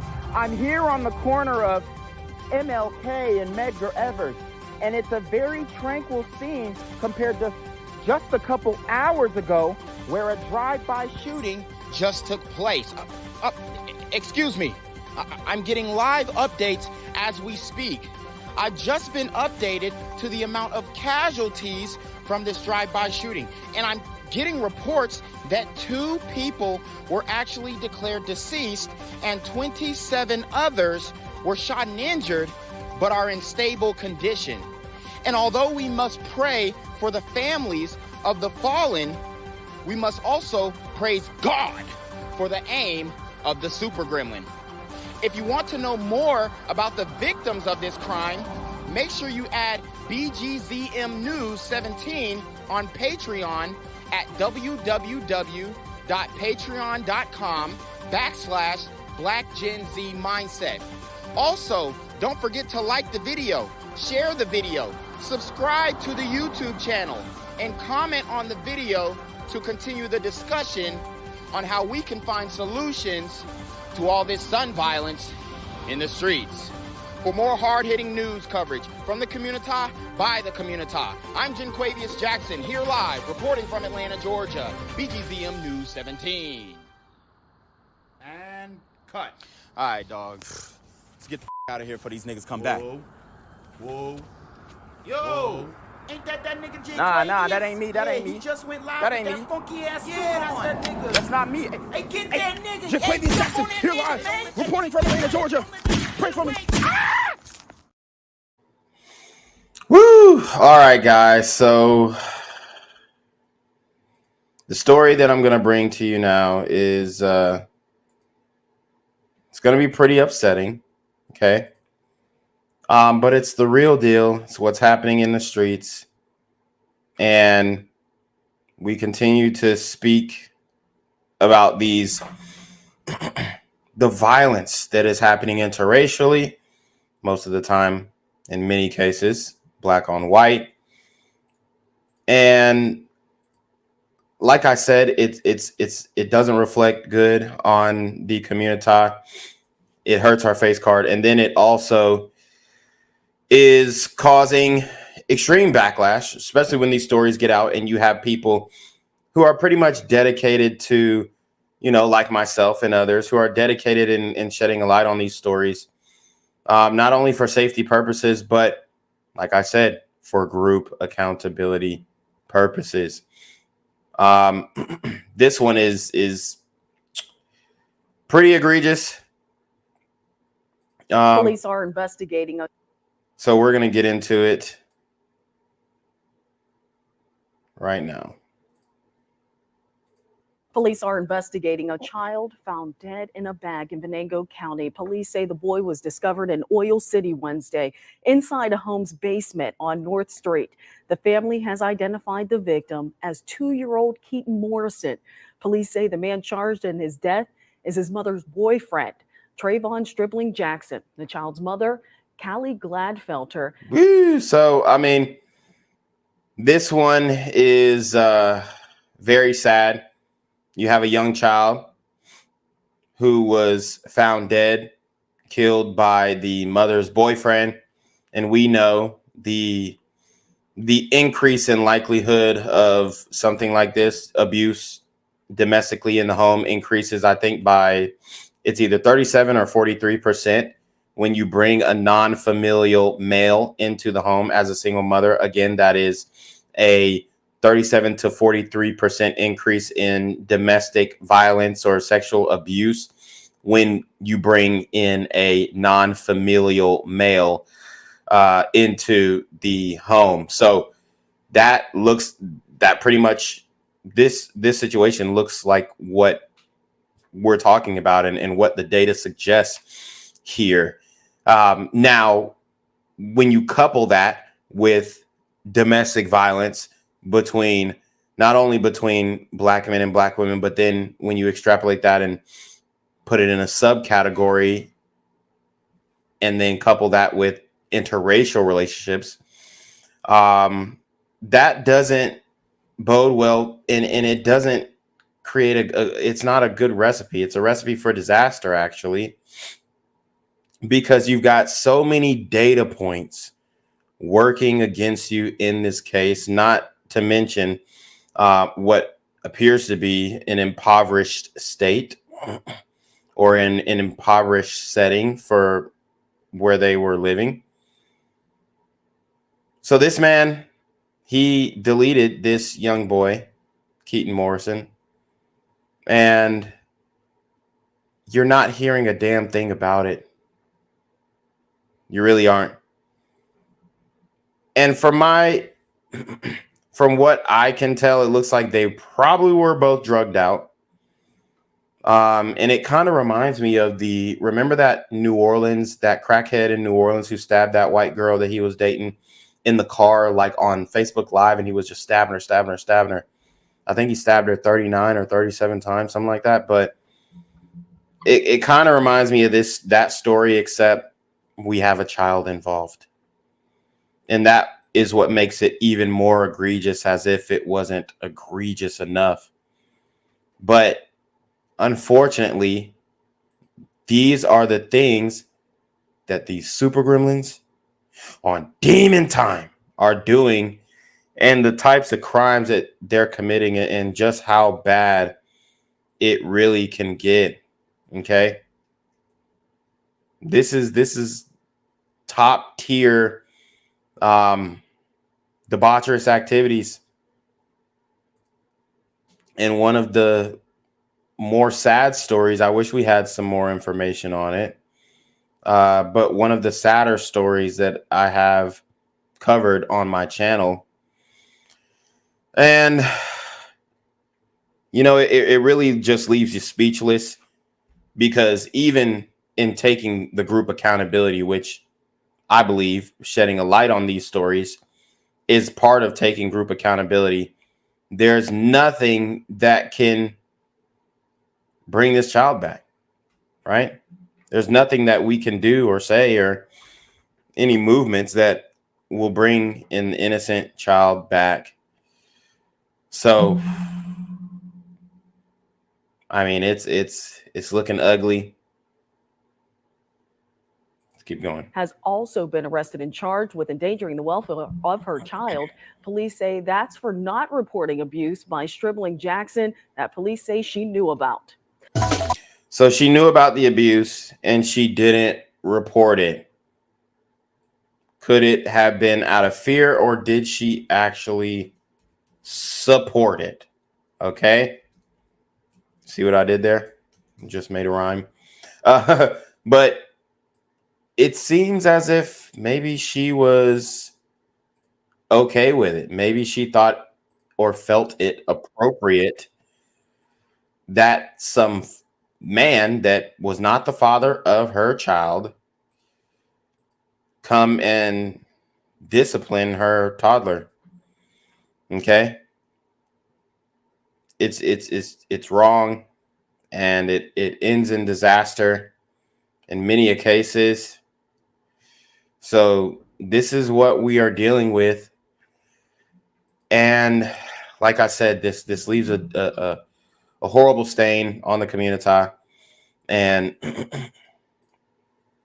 I think we need to do more on addressing these situations, because it's going to get to the point where we're not going to, this type of stuff is going to be indefensible, and it's already indefensible, but it's going to get to the point where we can't come back for, we can't change what has already happened. And I predict that we are going to see we're going to see a major incident happen by the hands of a super gremlin, and he's going to do something big, and he probably isn't going to be aware of the gravity of his actions until it occurs, and you know, those repercussions or that domino effect actually engages. But there's going to be something that some super gremlin does that's going to be even more egregious than anything I've covered on my channel, and it's going to spark public outrage, and it is going to cause even more division. And the community, we don't do a good job of, one, acknowledging that these things are real, you know, owning up to the group accountability, and then acknowledging the concerns of other groups. Okay. Right? Because I think that's important too, because too many times we're gaslighting people. We're saying this isn't happening. We're saying this is a white thing to kill your kids. We're saying, you know, all these different things to divert and project things that are happening in our community at higher rates than any other community. And like I said, it doesn't bring me joy to say this. It pains me actually to have to come and acknowledge what is going on in the community and not being able to do a damn thing about it out of, you know, being afraid for my own life. Because, you know, you can't tell these ninjas nothing. So this is the best I can do, is come online and say, watch out for this. Watch out for the shiesty mask. Watch out for people talking about sliding. Watch out for people talking about jugging. Watch out if you hear a conversation about standing on business. What, you know, all these different things, all these keywords, all these, you know, cues that let you know that these super gremlins are on demon time. We have an update on the ongoing investigation into the body of a toddler that was discovered in Oil City. This is new at noon. According to an affidavit from the Oil City Police Department, Officers executed a search warrant on a home in the 600 block of North Street in Oil City after reports of a missing toddler. The child had been left in the care of 24-year-old Trayvon Lee Glenn Stribling Jackson, who allegedly told the child's mother that he had left the toddler in the I'm sorry, but I'm not trusting no ninja with that many names. I'm sorry, but I mean, this shit is wild. Jackson, who allegedly told the child's mother And leaving a random ninja to babysit your kid is crazy. that he had left the toddler in the care of his family members in Erie. Stribling Jackson would later deny having told this to his mother. Stribling Jackson had allegedly been doing laundry when the mother returned home from work. She told police that she discovered what appeared to be blood stains in the home and couldn't locate a canvas bag that belonged to an air mattress. Upon police officers... Damn. So this ninja put the child in an air mattress canvas bag.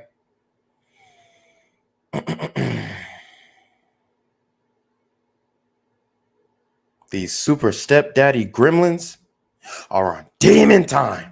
A search of the home, they discovered the toddler deceased inside the missing canvas bag in the basement. Damn. The bag containing the child's body had been hidden underneath a makeshift table.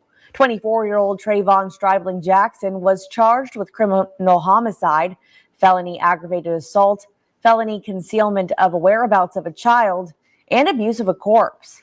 His preliminary hearing is set for January 3rd. Wow. Wow, wow, wow, wow, wow.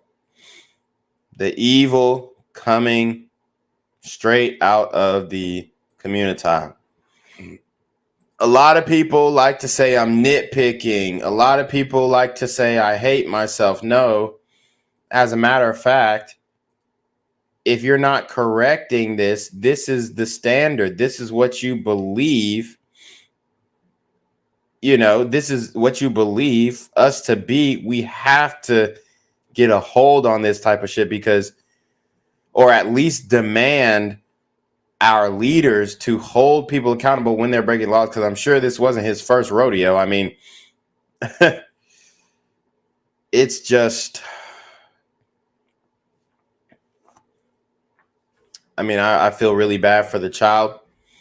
And I don't know if we showed a picture of the child, but I will make sure to show a picture of the young child. Didn't deserve this to happen to him. Like I said, the community has to stand up and take group accountability. Okay? Because we're not acknowledging these real situations and the way that families are being hurt by this, right? And obviously, the mother has to take some accountability as well because she's dating a psychopath and left her child with a psychopath, a man who is not the father of the child. She's working. Looks like he's not. And that's a recipe for disaster in and of itself. Let's go. That's right. We're here at Oil City Police Headquarters. The man charged in this death is the boyfriend of the mother of the child who was killed. That suspect is Trayvon Stribling Jackson. He's charged with criminal homicide, aggravated assault, concealment of the whereabouts of a child, and abuse of a corpse. It was the child's mother, Kaylee Gladfelter, who went to police to report the child missing. But she's now also been arrested and charged with endangering the welfare of her child by not reporting alleged abuse by Stribling Jackson she already knew about. Wow. Criminal complaint says the abuse and the killing happened in the basement of this home in the 600 block of North Street in Oil City. Police found the body in a canvas-like bag, again, hidden from view. The people who live here in this house tell me that Stribling Jackson and Gladfelter were their house guests and that they are shocked and upset by what they've learned has happened. Authorities have not made public the name of the child. Gladfelter told police She last saw her child Monday afternoon when she left him in Stribling Jackson's care when she went to work. She says he later told her the little boy were with his relatives in another part of the state. When she found traces of blood in their home there, she became suspicious and she contacted police. The criminal complaint says police saw injuries on the head and face of the body and a Wow. This is a bad dude, man. It's a bad guy. It's an evil guy, man. These super gremlins are on demon time. suspected burn in the inner groin area. The mother Oh my God. A burn in the inner groin area. I mean, this guy is a monster. He's an animal. He's a savage. He's a psycho. I mean, he's to do this to a child, the most precious thing in the world. I mean, it's monstrous. There aren't many words to describe it, but this is how many people in the community are conducting themselves. And then not only that, but a lot of these people's actions are being defended by the community. These stories, these situations are not being acknowledged by the community or anybody for that matter. But I think it's even more important for the community to acknowledge it, which we're not doing. mother told police that Stribling Jackson had previously struck the child multiple times and that she had seen bruising in the child's rib cage. She says he claimed the child had fallen downstairs. Now, both the accused killer and the mother have been arraigned and are being held in the Venango County Jail. Reporting live at Oil City Police Headquarters, Bob Mayo, Pittsburgh's Action News 4. Wow. So y'all hear that? I mean, what a story. What a story, man. It's only getting worse, guys. This, like I said, this is one of the most egregious cases I've covered in a minute. And it's only getting worse. We begin tonight with new information in the case of a toddler found dead in Oil City last week. The toddler's mother, 22-year-old Kaylee Gladfelter, is set to appear in court January 3rd for a preliminary hearing. Gladfelter was arrested Friday and charged with endangering the welfare of a child. The 2-year-old boy was found dead last Wednesday, stuffed in a canvas bag in the basement of a home in Oil City. Gladfelter's boyfriend, Trayvon Stribling Jackson, has been charged with the boy's death. Gladfelter told police her boyfriend had a history of violent behavior towards the child. Both Gladfelter and Stribling Jackson are being held without bail in the Venango County Jail. Wow. So if that doesn't boil your blood, I don't know what will.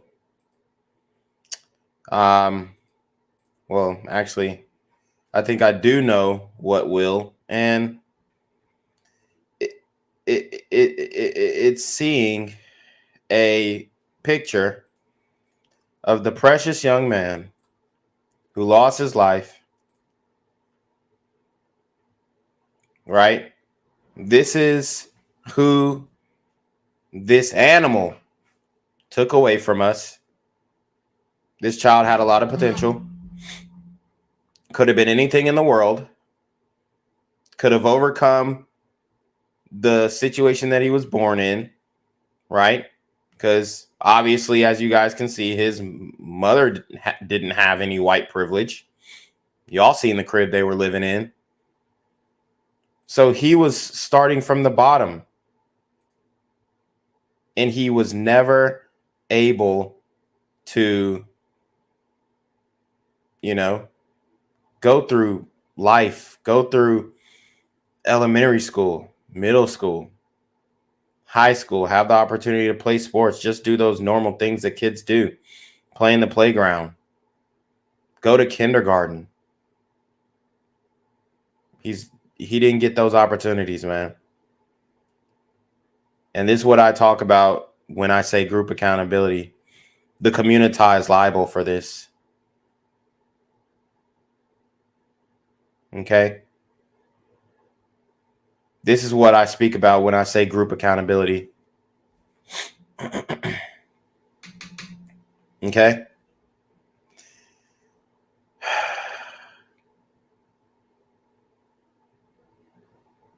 We got to start stepping up. We got to start spreading awareness. Share my videos, share my stories, share my live streams. Not only could they potentially save somebody's life,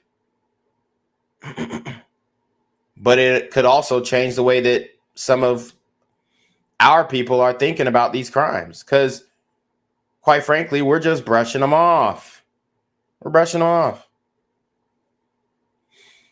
But things like this are happening every single day in the community.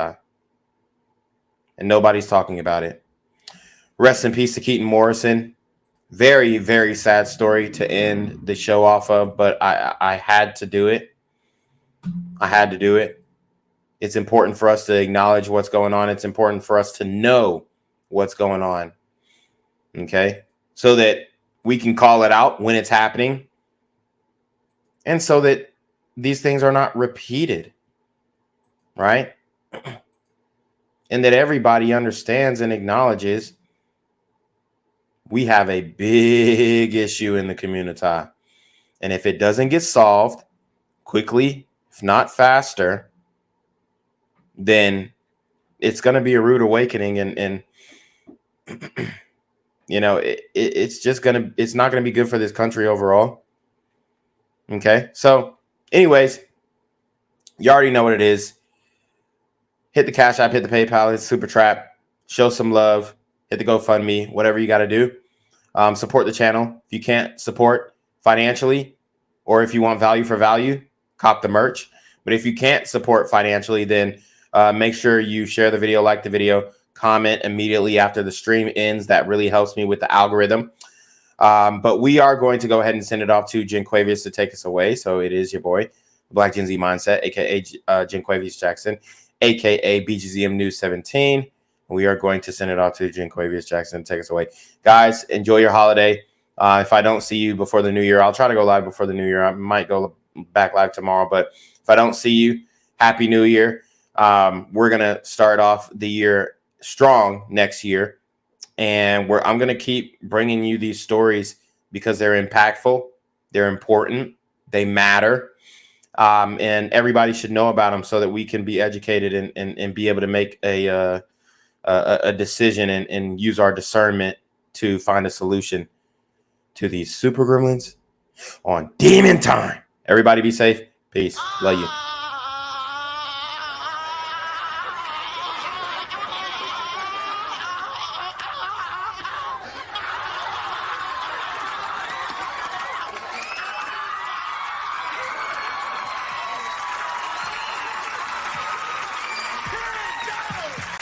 What's good, Shadow Realm? It's your boy Jenquavius Jackson, and y'all already know I'm demonetized and shadow banned in this bitch. So if you want to contribute, go to the Cash App, the PayPal, the GoFundMe, or join the Patreon. Also, don't forget to visit the merch store for all your favorite BGZM News 17 gear, including our exclusive Trump is a Blood t-shirt. Go fast before they sell out. They are already flying off the shelves, no cap. And remember, these super gremlins are on Demon Time. Yo, what's good, BGZM News 17 family? I'm at the corner of Jesse Jackson and Marcus Garvey, and I got some bad news for you. As you can see, I lost my job. I'm out here living in cardboard boxes outside of boarded up vacant homes.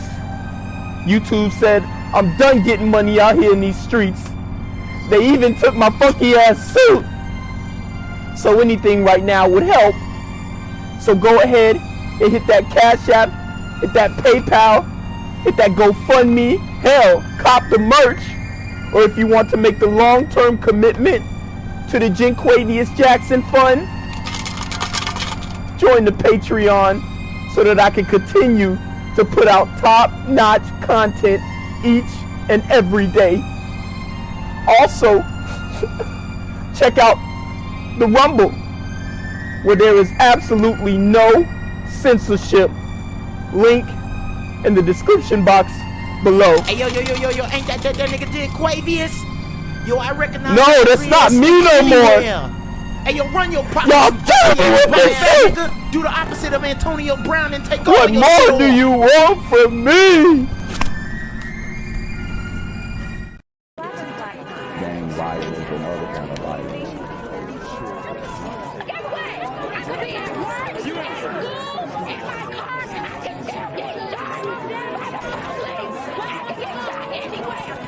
So it is what it is.